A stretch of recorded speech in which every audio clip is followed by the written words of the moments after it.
I constantly struggle with feeling like I do not have enough time. Anyone with me? I will look at my to-do list for the week and immediately feel overwhelmed.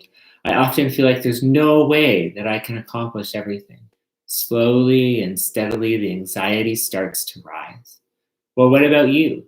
Maybe you find yourself feeling irritable all the time. It doesn't take a lot for you to become frustrated or annoyed. You notice that those who are closest to you, like a roommate or a spouse, child, or your friends, they sometimes need to be careful because of your low grade negativity that could burst at any moment. Or maybe you struggle with constant restlessness. Why take a day off? What would you actually do? Or you do take a day off, but it becomes a day filled with ticking things off your to do list. You can't stop. Your work feeds a workaholism and need for success, which usually results in you feeling grumpy, overtired, and a not very nice person to be around. You try to read scripture, but to be honest, it's a little bit too boring. You try to pray, but your mind is racing. You try to go to bed early, but you stare at the ceiling, feeling anxiety brewing in your mind and your heart. Personally, this sounds horrible, but I can't even sit through a whole movie or a sermon. I'm coloring, texting, folding laundry, cooking, or cleaning at the same time.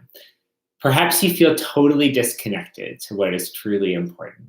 Your emotions are numb and you have a hard time assessing your feelings. You find yourself drawn to things that are not the most important. You're always reactive instead of proactive, and you feel that you are so busy you can't even figure out what's most important to you, let alone focus on those things. You're longing for affirmation from others, and you find you are constantly seeking love, approval, and admiration, and yet you feel more lonely than ever before.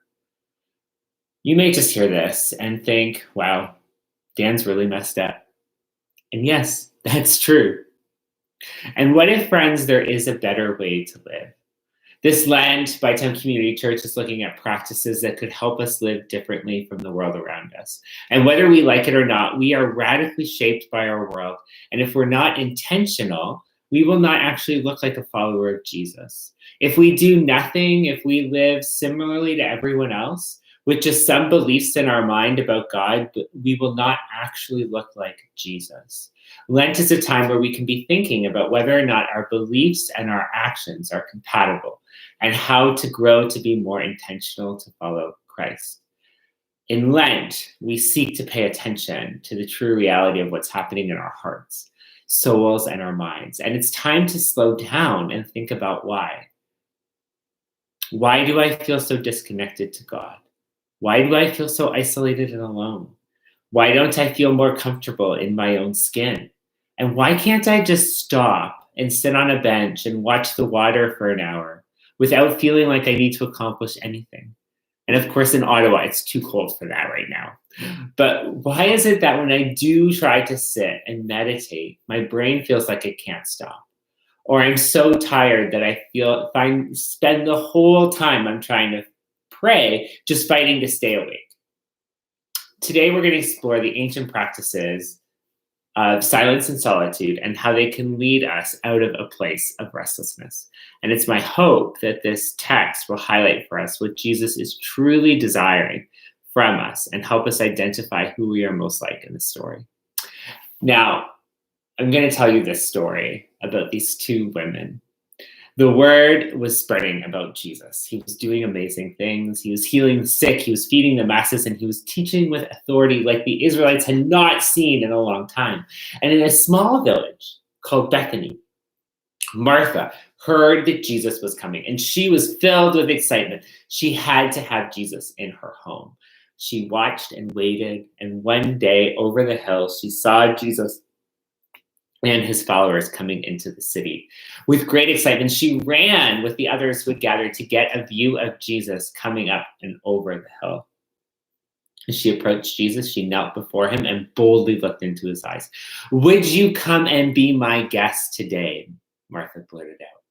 And Jesus agrees. Martha's filled with great excitement, and Jesus is coming to her home.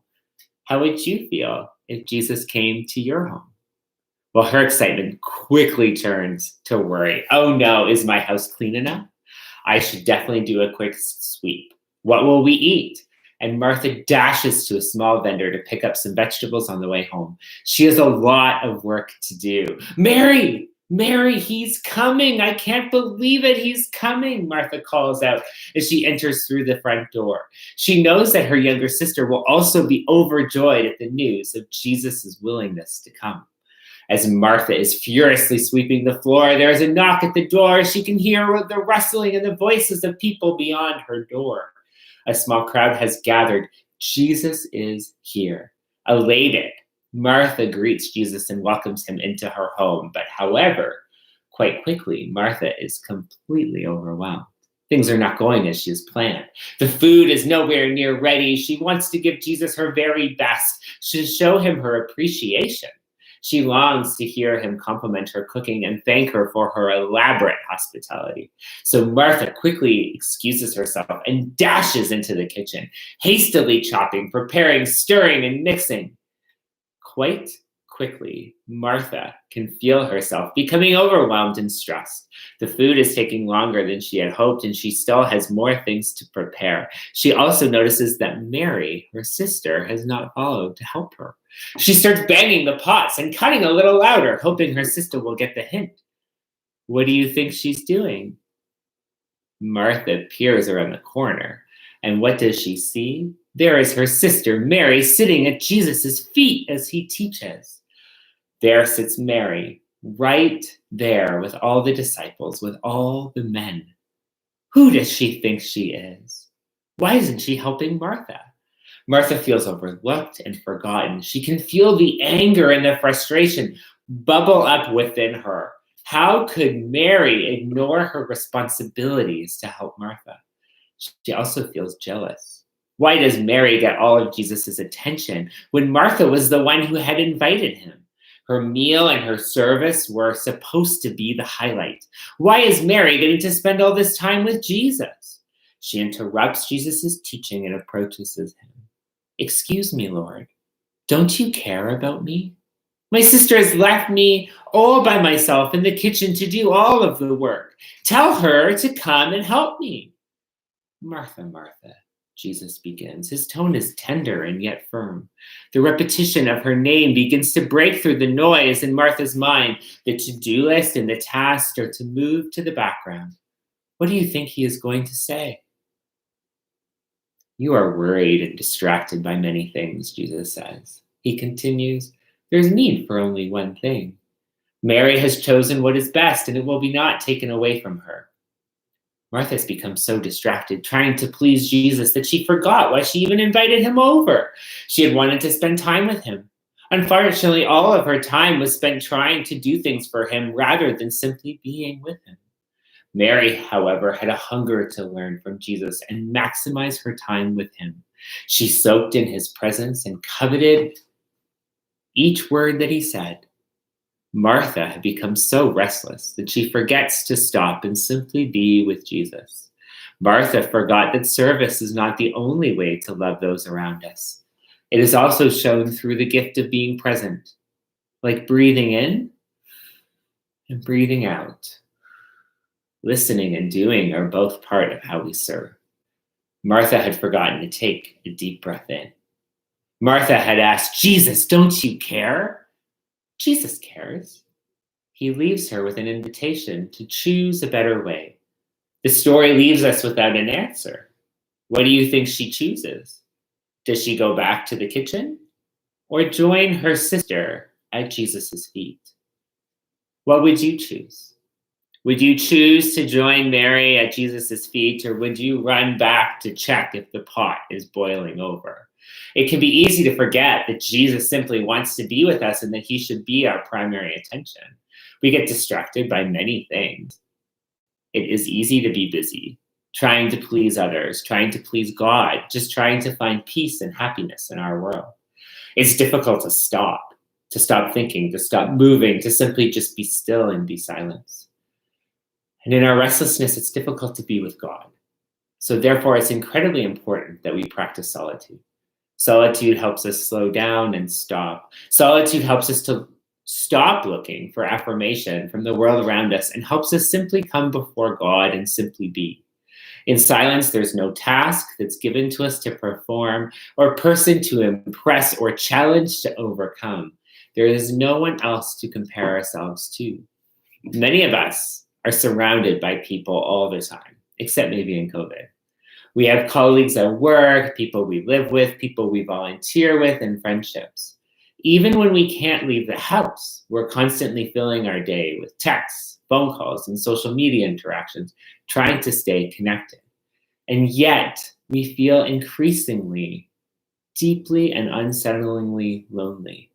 Silence and solitude are incredibly important as we seek to combat the restlessness in our soul.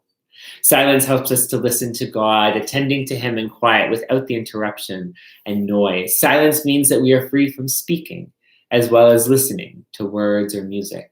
Solitude involves scheduling uninterrupted time in a distraction-free environment that helps us experience isolation. The goal is to be alone with God.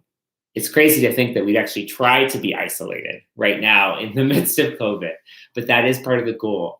Solitude teaches us how to be present with God, ourselves, and others. As we get away and we're alone with God, He can help reshape for us what is important and help us be in relationships with no strings attached. It can help us to be in authentic connection with others. To practice solitude, it means we prioritize time where we simply cannot be interrupted and we place ourselves in the presence of God, simply focusing on His presence as we breathe in and out. To practice solitude, we set aside time to simply be with God. We can go for a walk or a run. We can drive the car or iron our shirts. We can even take our time with God when we're in the shower, if it's the only time you get to yourselves. I have young kids, so that may sometimes be my only option. But we just simply try to focus our attention on Him. And as we try to tune out the noise in our world and turn off the radio, music, or podcast and just simply be, hopefully we can be more attentive to the voice of Jesus and more free from the negative habits of speech around us. And so we have the option. We could live a life of restlessness, which looks a little bit like this, feeling distant from God. We feel like we're living off other people's spirituality. We read devotions and listen to podcasts, but we feel like our relationship with God is dependent on reading about other people's experiences. We feel distant from ourselves. We lose sight of our own identities and our callings, and we feel like we only live in the urgent and we're unable to prioritize what's most important to us. We feel this underlying anxiety that never seems to go away. We always feel behind, we're never caught up, and we're never done our work, and we're exhausted. We wake up and dread the day. And even when we're able to take a quick nap, we just feel more tired. We also start to notice that we choose escapism. It feels like too much energy to pray. And so it's easy to get a cheap fix. Another glass of wine, another purchase off Amazon, scrolling social media, another episode of Netflix, online gambling, or worse. We become more emotionally unhealthy and more likely to have outbursts of anger or get super defensive. We feel angry, sad, or both. So instead of living that way, we could prioritize silence and solitude. We could enjoy time in our secret places, a park down the street, an early skate down the canal, our favorite chair looking out the window, or curling up by the fire. We could actually try to slow down enough to decompress from the stress, the noise, and the pressures that surround us each day. And what if we slowed down enough in our prayer that we could actually pay attention to our breathing in God's love and the truth about who He is, breathing out God's love for others and what is true about ourselves. Maybe we would actually be aware of those feelings locked deep within our hearts.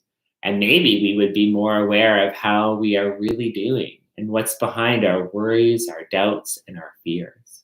What lies are we believing? What are our addictions and our coping mechanisms? Maybe we could talk to God about these things. Maybe we would actually hear God speaking to us. Maybe we would hear about our own identity and calling, like He spoke gently and firmly to Martha. Maybe He would reiterate what is most important to us. As we move through Lent, we take seriously the practice of silence and solitude, and not just be people that are restless and trying to please others through our actions, but are actually present. We seek to do it not in our strength, but through the strength of Christ, who is the most present of all of us, who always sees the need, who always responded with compassion, the one who was never hurried, but always patient and present with those he was with. And we're thankful that though we may still fail at letting go of restlessness deep within our hearts, we're thankful that Christ died for us. Jesus meets us in our brokenness, and he slowly walks with us as he transforms our hearts. He is our hope, and it's through his strength that we can learn how to quiet ourselves before him. If you're interested in trying out some practices, concrete exercises to help you practice silence and solitude this week, check out our website, www.bytowncommunitychurch.ca, and you can find more information there. Thanks for tuning in. Take care.